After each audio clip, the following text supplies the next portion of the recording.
and welcome to Art Adventures with Joneen. And I'm here. It's Tuesday morning in August, and I'm painting the scene in front of me, the city of Grasse, here in southeast France. And I just wanted to take a moment to talk about correcting mistakes. I'm working in a larger format than I'm used to, but I still run into the same issues no matter what format I'm working with.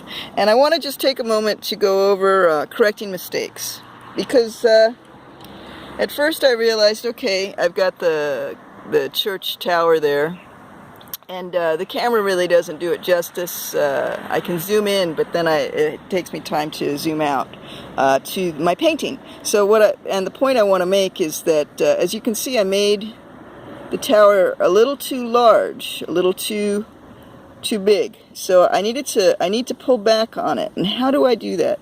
Well, I'm lucky I'm working with water. So I just wet my brush. I take my water, I wet my brush, and my water, it gets dirty. I refresh it periodically, but this also affects the colors that you're going to be creating, is the purity of the water. I don't get too fussed about that. I'm mainly focused right now on, okay, how can I correct that? So what I do is I wet the paper with my brush, a fairly clean brush, and then I go over my mistake, and then I pat it dry.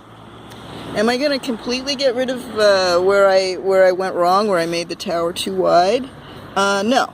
But I can minimize it. And I keep thinking of when I was learning how to play piano, and right before the concert they're like, well, if you make any mistakes, just keep playing.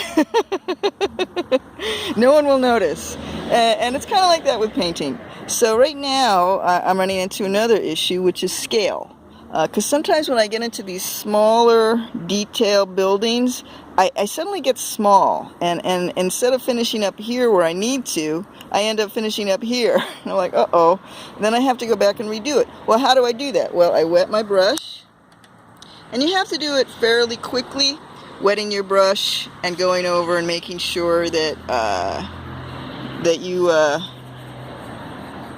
wet it properly. And I'm just minimizing it. I can't erase it completely, but at least I can do that. And that gives me a little bit of breathing room.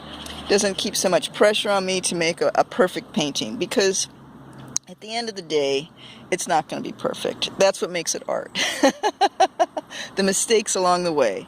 So I just wanted to share that with you, and I hope you have a wonderful day. Thank you.